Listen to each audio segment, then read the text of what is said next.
All right, welcome back. Concept 3 of the progressive movement. In this concept, you're going to define and discuss muckraking and show how it was an effective tool used by progressives to solve society's problems. So muckraking, which suggests digging up dirt, got its name from a speech made by President Theodore Roosevelt in 1906 about journalists who were exposing corruption in American society. The time period during which much of this muckraking took place was generally from 1902 to 1912. The term muckraker was reserved for the journalist and novelist of the progressive era, but the literature of protests began some 2 decades earlier and was the work of philosophers and social scientists like Lester Ward and Henry George.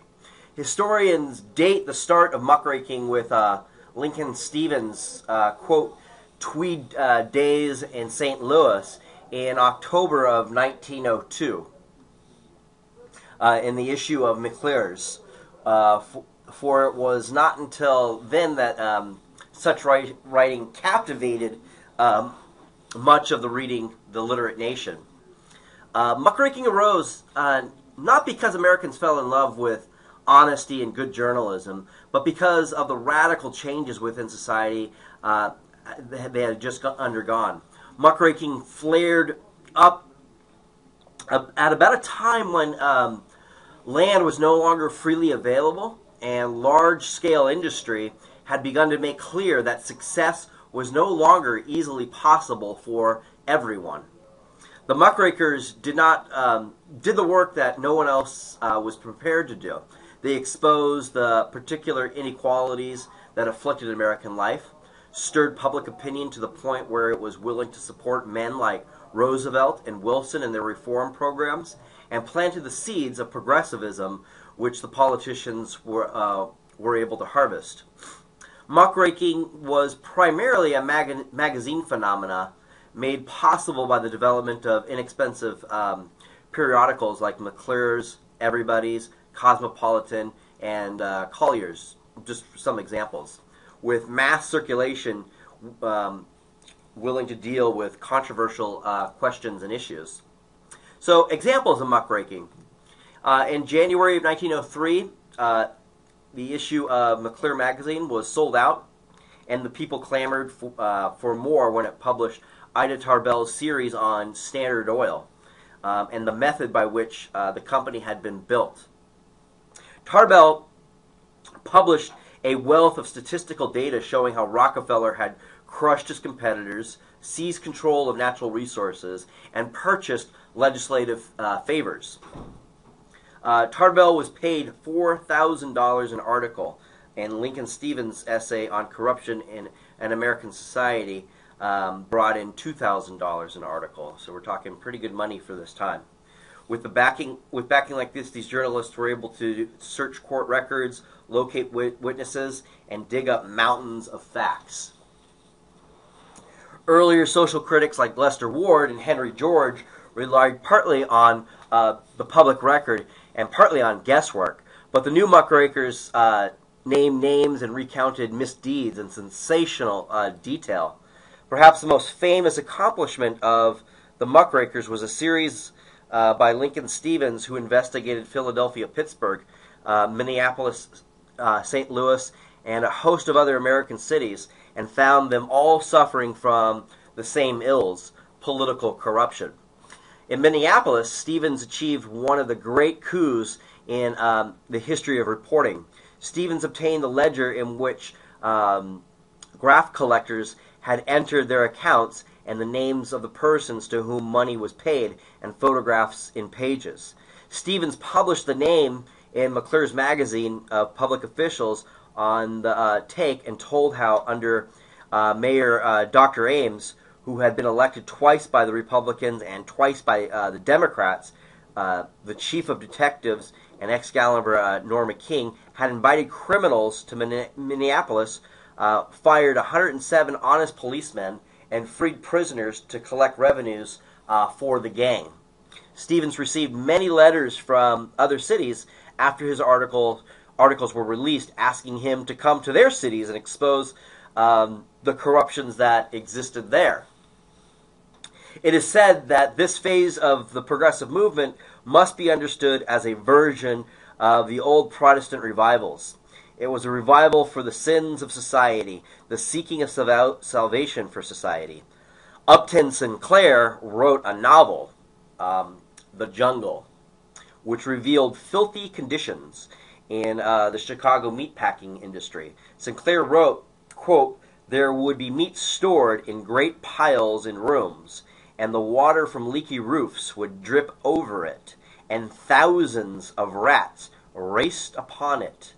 It was too dark in the storage places to see well, but a man could run his hand over the piles of meat and sweep off handfuls of dried dung of rats. These rats were nuisances, and the packers would put poison breadcrumbs for them. They would die, and then the rats, bread, and meat would go in the hoppers together. This is no fairy story, and no joke. The meat would be shoveled into carts, and the man who did the shoveling would not trouble to lift out a rat, even if he saw one.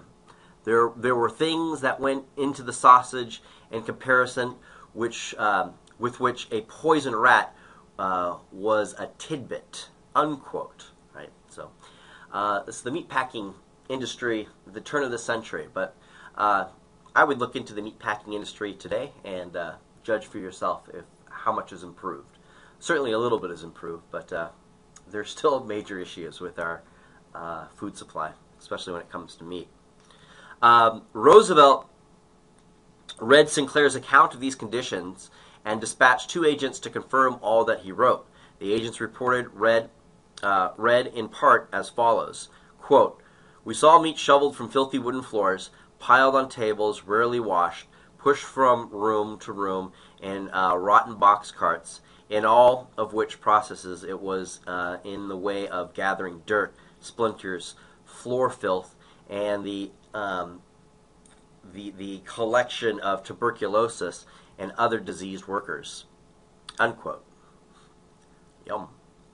As a result, I'll take a number 2 with fries. As a result of Sinclair's muckraking, the Meat Inspection Act of 1906 required federal inspection of meats destined for interstate commerce and empowered officials in the agricultural department to impose standards of sanitation. Also enacted on that day was the Pure Food and Drug Act, which placed restrictions on the makers of prepared foods and patent medicines, and forbade the manufacture, sale, or transportation of unadulterated, misbranded, or harmful foods, drugs, and liqueurs. Although there were federal inspections for meat that was destined for interstate transportation, there was no such legislation for meat that was to be transported within its origin state. As recently as 1967, 22 states did not require mandatory inspections of livestock before and after slaughter, and 8 states had no meat inspection at all.